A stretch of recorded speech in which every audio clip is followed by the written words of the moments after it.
I've always thought there's something about being alone that makes you feel more in tune with the world around you. Here, in my little cabin in the woods of Georgia, I find that peace. I've lived here for years now, far from the noise and mess of the city. Fall in these woods brings a certain magic with the leaves turning orange, gold, and red. A reminder that change is inevitable. The air's colder now and the nights are longer. I can hear the wind rustling through the trees like whispers, as though the forest itself knows the weight I carry. As I sit on the worn-out porch of the cabin, sipping coffee from my chipped mug, I can't help but reflect on my life. The solitude's always been a double-edged sword. On the one hand, I get to live in peace. But on the other, there's the quiet ache of being forgotten, of feeling unseen by those I gave everything to. My children, they don't come around much anymore. It wasn't always this way. I raised them to understand the value of family, hard work, and loyalty, but somewhere along the line, those lessons got lost. The love and sacrifices I gave them don't seem to matter anymore. They're too busy, too wrapped up in their own lives. And Tanya, my daughter-in-law, well, she's always been cold to me, as if I were a burden she had to tolerate. I've tried to be patient, but patience has a limit, doesn't it? And Charles, my son, well, he's a good man, but he's become weak. I've seen the way Tanya's taken over, the way he just goes along with whatever she says. It's like he's forgotten who raised him. He's forgotten the man I am. But what hurts the most is not just being pushed to the sidelines. It's the silence, the absence of support, the emptiness of my family when I needed them the most. I've spent my life working to provide, to ensure they had everything they needed. And yet here I am, left with nothing but this cabin and my thoughts. I wonder if it was all worth it. The phone rings, pulling me from my thoughts. It's Tanya. James, her voice cuts through the silence like a cold wind. I need you to pack up. You have 24 hours to leave. I've sold the cabin. My chest tightens. A part of me expected this. Tanya's always been decisive, no hesitation, no respect, no empathy. It's just the way she is. I feel anger rise in my throat, but I swallow it down. You can't just... I already did, she interrupts, her voice flat. You don't have a choice. Pack your things and get out. The call ends abruptly, leaving me with nothing but the dial tone and the sudden weight of betrayal pressing down on me. It's a slap in the face, but I'm used to that by now. Tanya doesn't care.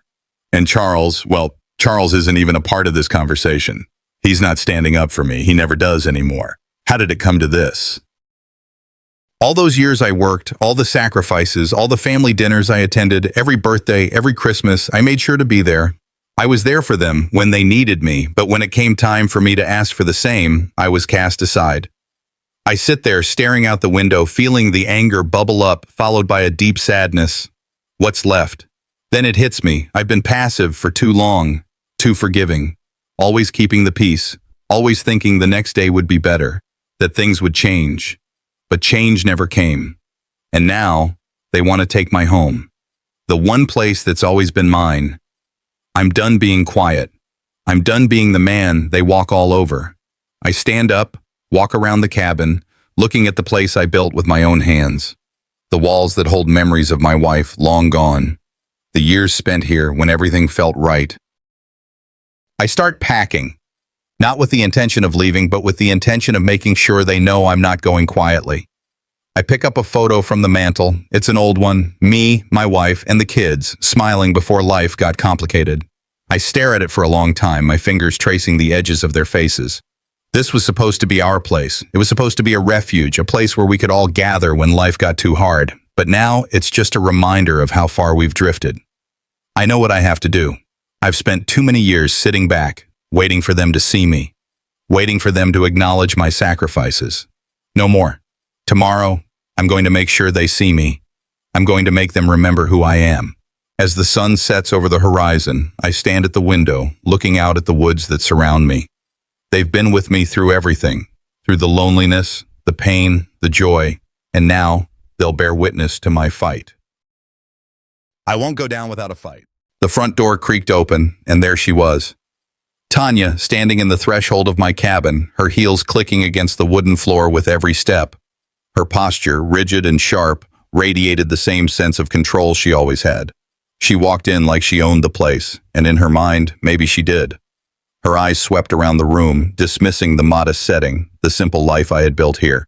She was here to do what she'd come to do, make it all hers, no questions asked. I stood up slowly, my back a little straighter than usual. As I faced her, I didn't smile.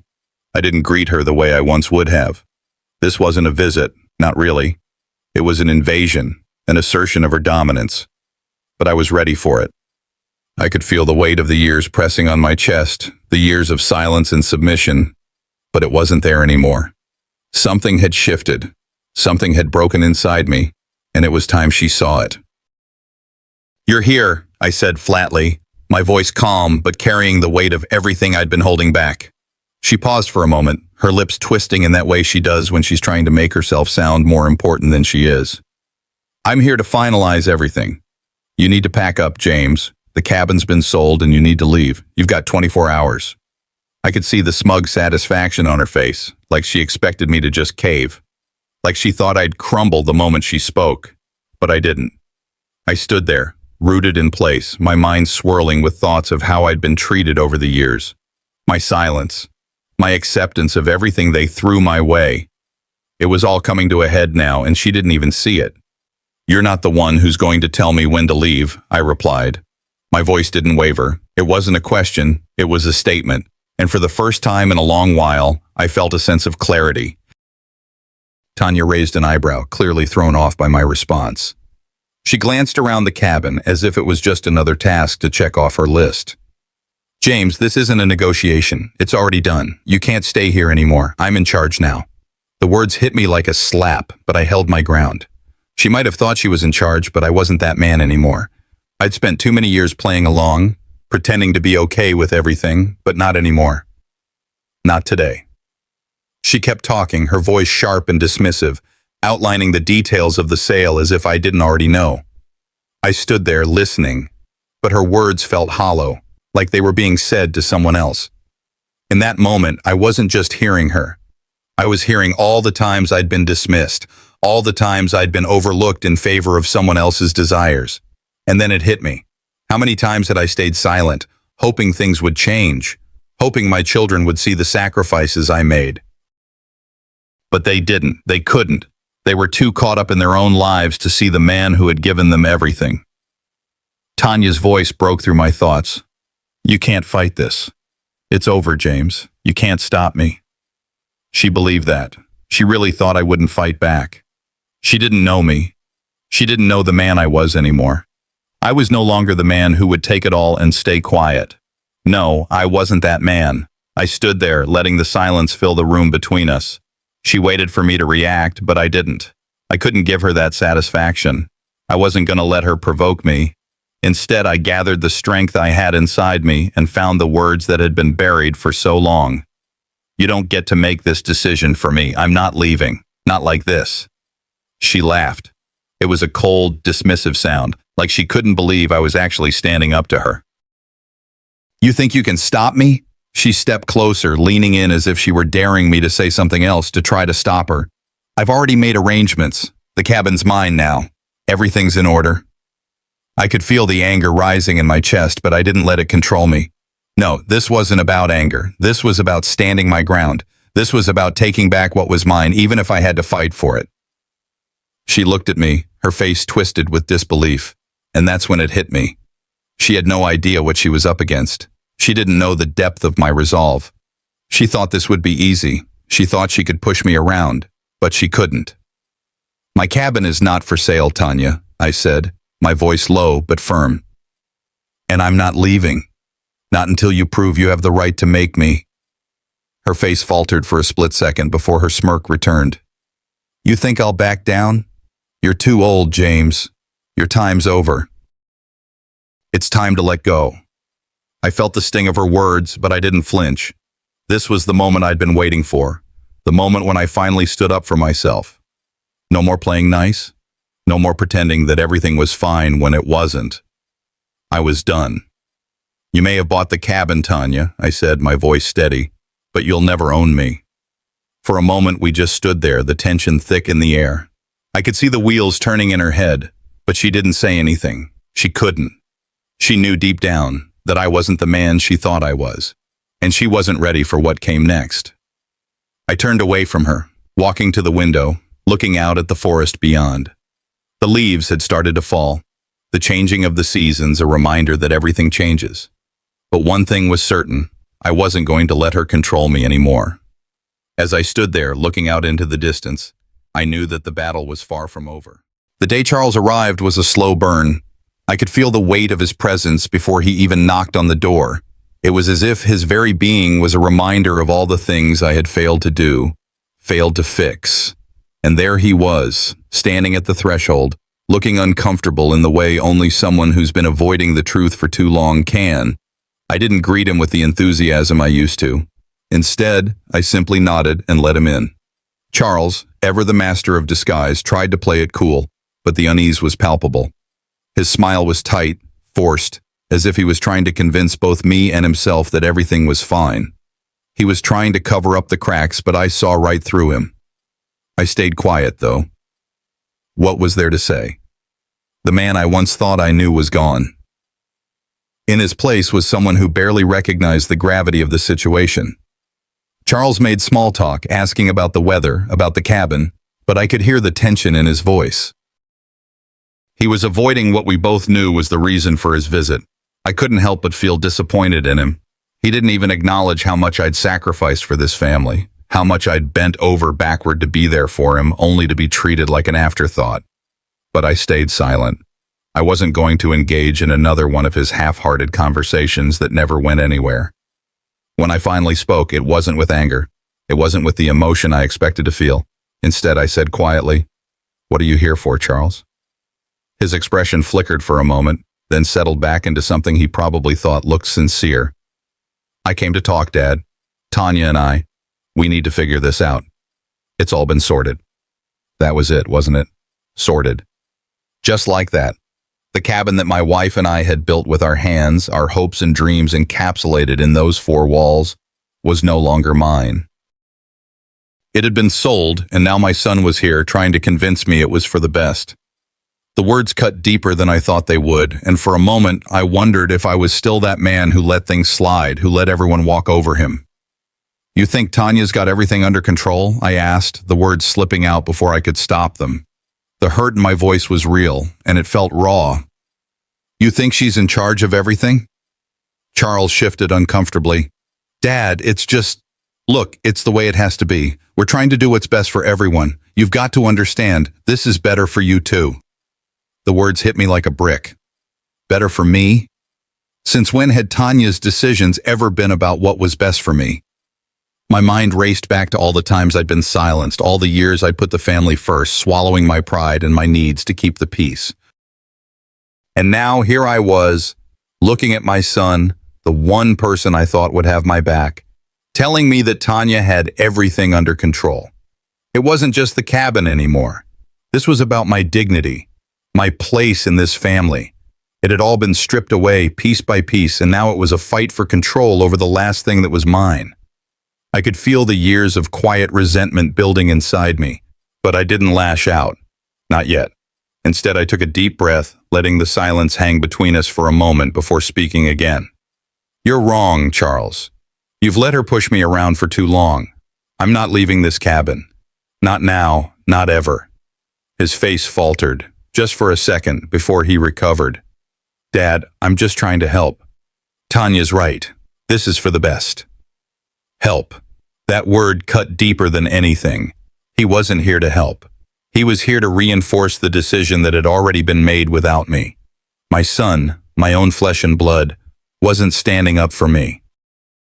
He was standing with Tanya. "Help?"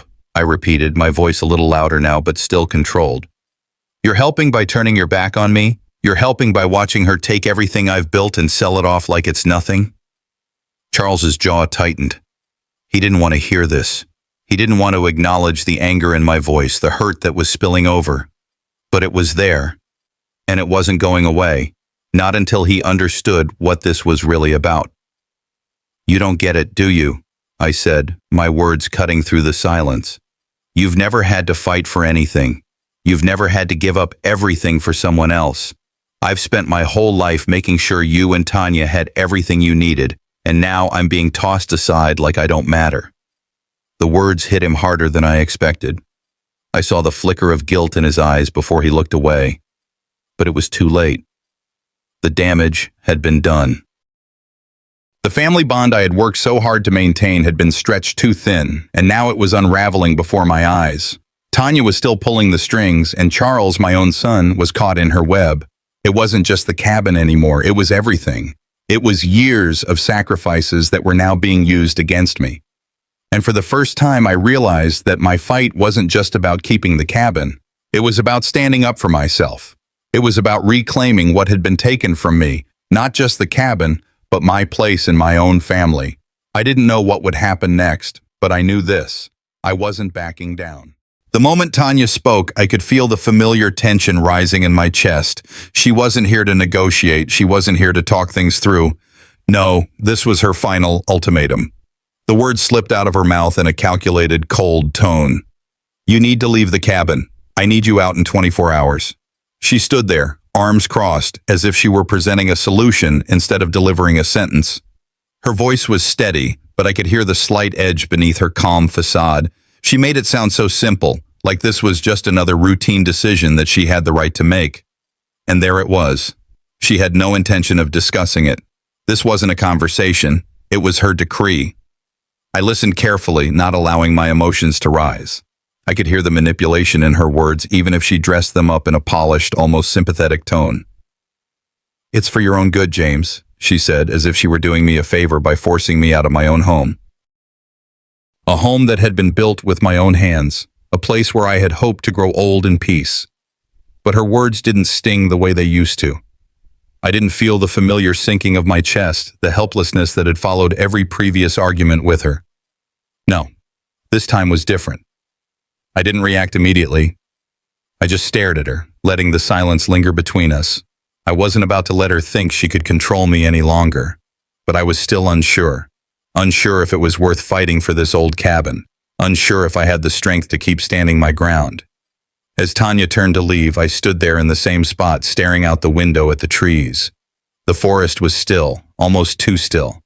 The quiet seemed to press against me, almost suffocating, as though it were reminding me of the weight of her words. I wasn't sure what to do next. Was it just a cabin, or was it everything else too? Tanya's eviction notice arrived like a slap to the face. I'd known it was coming, but seeing the words on paper, cold and official, made it feel real. "Vacate within 24 hours, it read, as though she were simply offering me an exit strategy. She framed it as a favor, like this was for my own good. I read the letter over once, twice, trying to understand the finality in her words. She wasn't asking anymore. She was telling. And I had a feeling this was only the beginning of something much bigger. Her voice echoed in my head as I read through it again. "This is for your own good," she'd said, like she had any right to decide what was good for me. I shook my head, half in disbelief, half in anger. It wasn't just the cabin she wanted to take. It was everything I had ever worked for, everything I had ever sacrificed. I wasn't surprised, but it hurt. I folded the letter and set it down carefully on the table, my fingers tight around the edges as though I were holding on to something important. For a moment, I was tempted to rip it up and throw it in her face. But no, I wouldn't give her that satisfaction. This was my fight now, and I needed to stay calm. She had crossed a line, no doubt, but I would not be dragged into her manipulation any longer. I thought about what was next, what I had to do next. The courtroom was buzzing with quiet whispers when Tanya stood up for her opening statement. She moved with the confidence of someone who thought she had already won. She didn't even glance my way. I could feel her eyes on me, but I didn't let her see how much her presence affected me. She was smooth, calculating. She painted me as a bitter, unreliable man who was holding on to a cabin that I no longer deserved. The words dripped from her lips like venom, but she had to make it sound polished, like it was all about the family, like she was the one trying to fix things, to make it right. Her voice was steady, almost rehearsed. "This is a matter of practicality," she said. "We all know James has been living in the past. The house is too much for him to maintain, and it's time to move on." Her lawyer backed her up, nodding like a puppet. Some of the people in the room didn't know the truth, and I could see the effect her words were having. They were buying it, some of them. I just sat there listening without reacting. When my turn came, I didn't get angry. I didn't shout or make wild accusations. I kept my voice steady. "This is my home," I said. "I've worked my whole life for it. My name is on that deed. The facts are simple." I wasn't going to stoop to her level. I wasn't going to let her turn me into the villain of this story. The room quieted as I spoke. The calmness in my voice contrasted sharply with Tanya's sharp, cutting remarks. I focused on the facts, how long I had been living there, how much I had invested in it, how the place was tied to my history. It wasn't just about a cabin, it was about everything that made me who I was. I knew it was coming. Tanya had been playing this game for so long, but I wasn't going to be her pawn any longer. When she came at me with her lies, her manipulations, her constant attempt to control everything, I had to make a choice. This wasn't just about the cabin anymore. It was about my dignity. About standing up to a woman who'd turned my life upside down, who'd tried to erase me. I had been silent long enough, watching as everything I had worked for slipped through my fingers, but no more. Today, I was going to take my life back. As I sat in that courtroom, I could feel the weight of my decisions pressing on me. Tanya was up there again, talking, trying to manipulate everyone with her story of how I was this bitter old man who just wouldn't let go. She presented a document saying I was a risk, mentally unstable. The nerve of her. She had everything planned, thinking that the more she talked, the more the court would believe her. But I wasn't going to let that happen. I couldn't.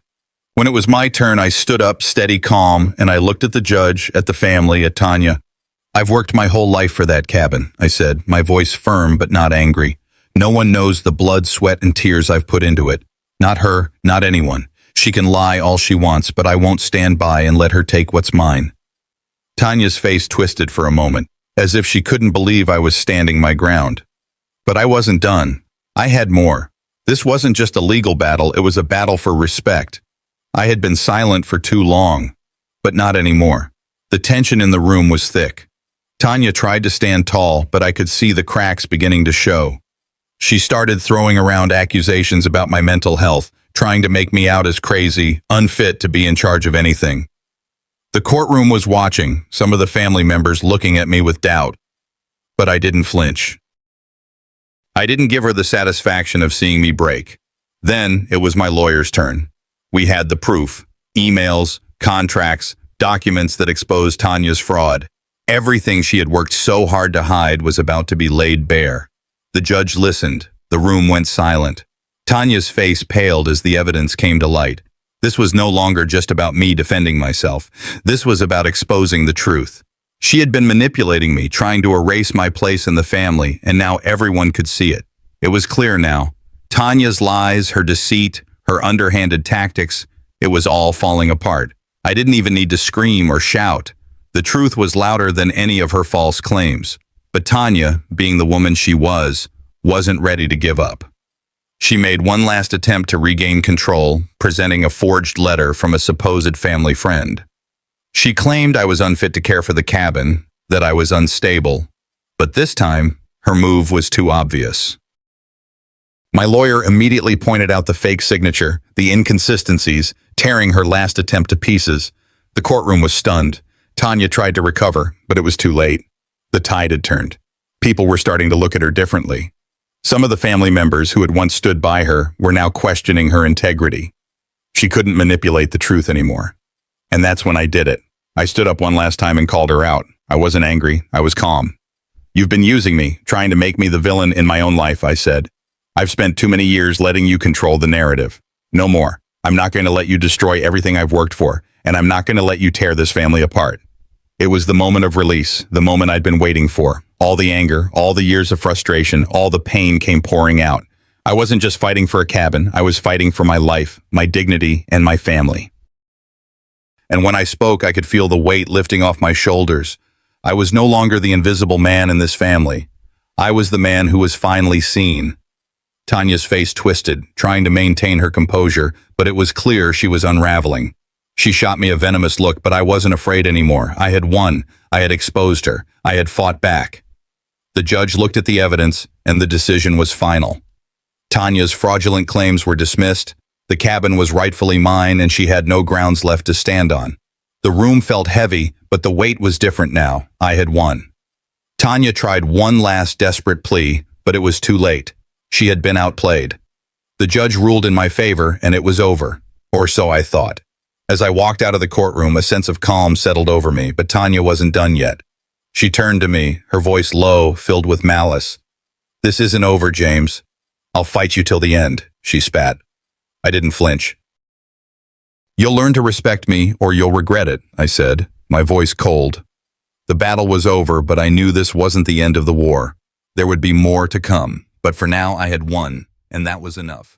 I sat in my quiet space for a moment, letting everything that had happened settle in. The courtroom drama, the legal maneuvers, Tanya's lies and manipulation, it all rushed through me, but something in me had shifted. This wasn't just a fight for the cabin. It never had been. It was a fight to reclaim my life, my dignity. I'd spent so many years letting her and others dictate who I was, what I deserved, where I stood in the family. That man, the silent, invisible figure I used to be, was gone. I reflected back on the years of silence, the moments I chose to swallow my pride, to put others ahead of myself, to keep the peace. I'd become the passive observer in my own life. But no more. The anger I felt now was for all the years I spent as nothing more than a bystander to my own existence. Tanya had taken what she could, chipped away at me with her lies, her schemes, but today was different. I had my voice now, and I wasn't afraid to use it. This was about more than a cabin. It was about standing tall, about telling my children, my family, that their father, their grandfather, was no longer someone to be overlooked. I took a deep breath. I was ready. I wasn't walking into that courtroom with fear in my heart anymore. I was walking in with power. The power that comes when you finally stand up for yourself, when you stop letting others decide your worth. The final showdown was here. Tanya was desperate, her carefully crafted web starting to unravel. As she took the stand, her voice quivered with frustration. She had tried to manipulate the court with false documents, emotional appeals, anything to regain the upper hand. She played the victim again, claiming that everything she'd done was for the good of the family, that I was the one who had betrayed them all. It was a last-ditch effort, and I could see it. The desperation in her eyes, the tightening of her jaw, but I was ready. She could no longer control the narrative. I didn't shout, I didn't get angry. I just spoke the truth, calmly and clearly. My children, my family, they've been told stories, lies.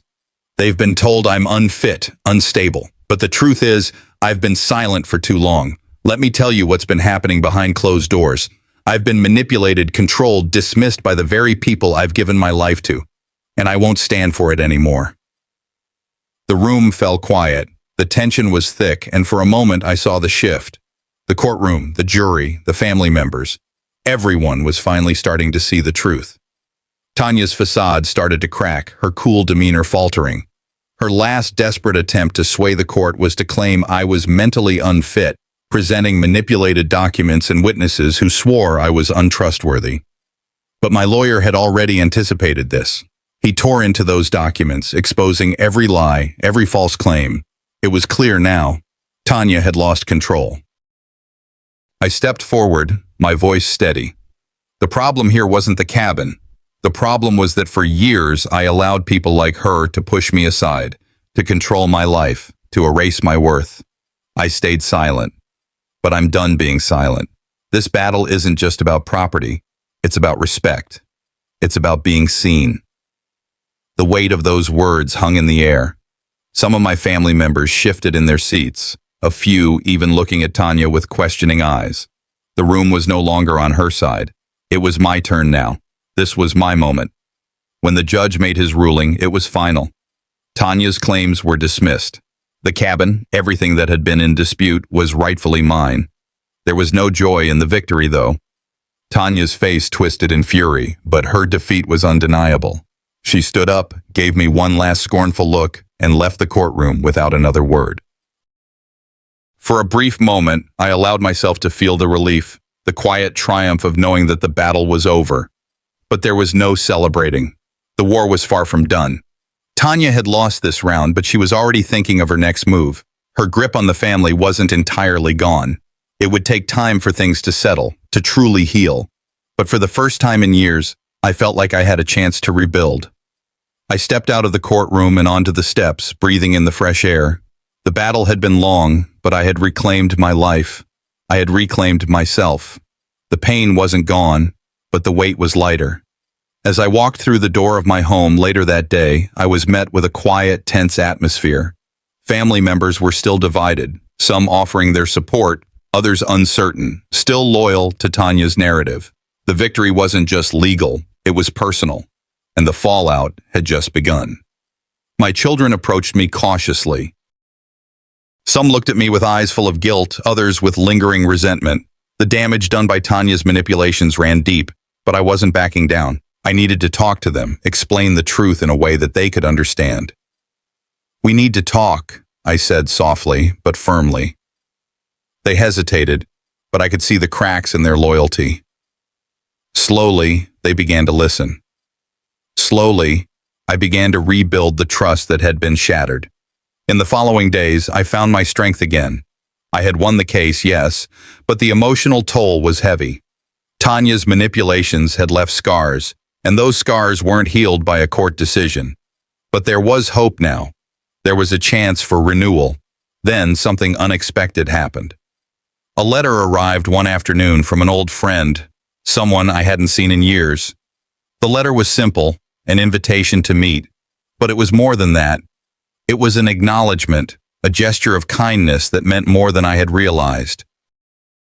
For the first time in a long time, I felt a glimmer of hope for what lay ahead. I had been through the storm, and I was still standing. The healing would take time, but I was ready for it. This was just the beginning of a new chapter. I sat alone in my living room, the quiet of the house settling around me, the weight of the trial, the loss, the manipulation, everything that had brought me to this point felt like a lifetime ago. But in reality, it had been just a few short months. I couldn't help but reflect on how far I'd come. I was no longer the man who stayed in the shadows, afraid to speak up, afraid to stand his ground. I was someone else now. The silence that had once been my shield had turned into my weapon, and with it, I fought my way to reclaim my life.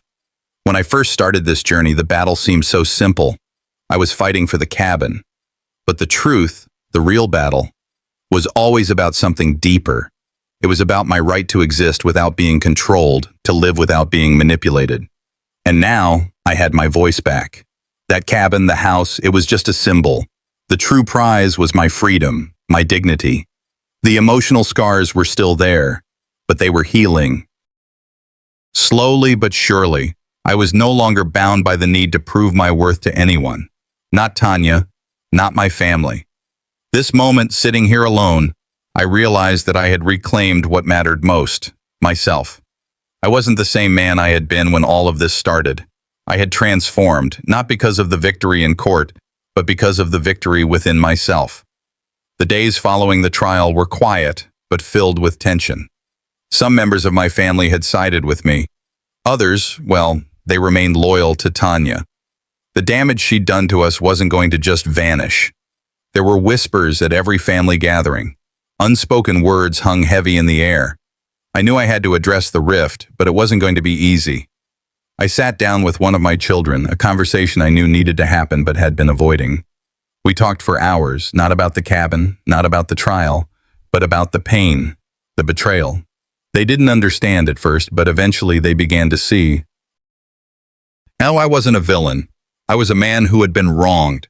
And for the first time, they saw how much it had hurt me, how much Tanya's manipulations had torn us all apart. But healing takes time. For some, it wasn't enough. Some were still too loyal to her, still too blinded by her version of the story. But for me, it didn't matter anymore. I was going to move forward. And if they couldn't come along, well, that was their choice. Tanya, of course, wasn't going to let things lie. Even after everything, she tried one last time to manipulate the family, to turn them against me. She tried to rewrite history, make herself out to be the victim. She said I was the one who had wronged her, that I had taken everything from her. But this time, I wasn't having it.